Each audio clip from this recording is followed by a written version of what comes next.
ഭാരത് പദ്ധതിയിലൂടെ നവീകരണം പൂർത്തിയാക്കിയ ജില്ലയിൽ 3 റെയിൽവേ സ്റ്റേഷനുകൾ അടുത്തയാഴ്ച ഉദ്ഘാടനം ചെയ്യുവാൻ ആലോചന. പ്രധാനമന്ത്രി നരേന്ദ്രമോദിയാണ് ഉദ്ഘാടനം ചെയ്യുന്നത്.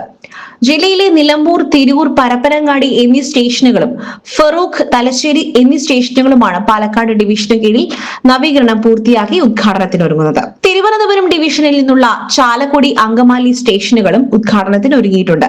പ്രധാനമന്ത്രിയുടെ പരിപാടികളുടെ സമയക്രമം അനുസരിച്ച് ഈ 2 ദിവസങ്ങളിൽ ഒന്ന് ഉടൻ പ്രഖ്യാപിക്കും എന്നാണ് വിവരം. എന്നാൽ റെയിൽവേ സ്റ്റേഷനുകളിൽ ഇതുമായി ബന്ധപ്പെട്ട വിവരം ലഭിച്ചിട്ടില്ല. ഈ മാസം ഉദ്ഘാടനം ഉണ്ടാകും എന്നാണ് അറിയിച്ചിട്ടുള്ളത്. അവസാന മിനുക്കുപണികളിലാണ് സ്റ്റേഷനുകളെല്ലാം. തിരൂരിലായിരിക്കും പാലക്കാട് ഡിവിഷൻ ഉദ്ഘാടന ചടങ്ങ് നടക്കുന്നത്. പ്രധാനമന്ത്രി ഓൺലൈനായി ഉദ്ഘാടനം നിർവഹിക്കും. തിരൂർ റെയിൽവേ സ്റ്റേഷനിൽ 26.55 കോടി രൂപയുടെ നവീകരണമാണ് പദ്ധതിയിലൂടെ നടപ്പാക്കിയത്. മുൻപ് 18 കോടി രൂപയായിരുന്നു അനുവദിച്ചിരുന്നത്.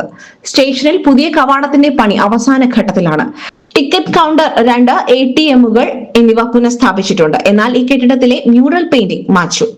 ഇവിടെ പുതിയ ചിത്രങ്ങൾ വരയ്ക്കും. പുതിയ കവാടത്തിലേക്കുള്ള നടപ്പാതയും നവീകരിക്കുന്നുണ്ട്. പ്രധാന കവാടം നേരത്തെ മൂടി പിടിപ്പിച്ചിരുന്നു. 3 ലിഫ്റ്റുകളും 2 എക്സലേറ്ററുകളും പവർ പ്ലാന്റും ഇവിടെ തയ്യാറാണ്. പ്ലാറ്റ്ഫോമുകൾ ഉയർത്തുകയും യാത്രക്കാർക്കുള്ള സൗകര്യങ്ങൾ വർദ്ധിപ്പിക്കുകയും ചെയ്തിട്ടുണ്ട്. പരപ്പനങ്ങാടി റെയിൽവേ സ്റ്റേഷനിൽ 14.21 കോടി രൂപയുടെ നവീകരണമാണ് നടത്തിയത്. ഇവിടെ നേരത്തെ 6.3 കോടി രൂപയാണ് അനുവദിച്ചിരുന്നത്. ഇവിടെ കവാടം മൂടിക്കൂട്ടുകയും യാത്രക്കാർക്കുള്ള സൗകര്യങ്ങൾ വർദ്ധിപ്പിക്കുകയും ചെയ്തു. വിശാലമായ പാർക്കിംഗ് സൗകര്യവും തയ്യാറാക്കി. നിലമ്പൂർ സ്റ്റേഷനിൽ 16.44 കോടി രൂപയുടെ നവീകരണമാണ് നടത്തിയത്. ഇവിടെ നേരത്തെ 8 കോടി രൂപയാണ് അനുവദിച്ചത്. ഇവിടെ 2ാം കവാടത്തിൽ ബുക്കിംഗ് ഓഫീസ്, പ്ലാറ്റ്ഫോം മേൽക്കൂര, വൈദ്യുതീകരണ പ്രവൃത്തികൾ, സിഗ്നൽ സംവിധാനം തുടങ്ങിയ പ്രവൃത്തികൾ നടത്തി. കവാടം മൂടിക്കൂട്ടുകയും യാത്രക്കാർക്കുള്ള സൗകര്യങ്ങൾ വർദ്ധിപ്പിക്കുകയും ചെയ്തിട്ടുണ്ട്. Gold, pure gold.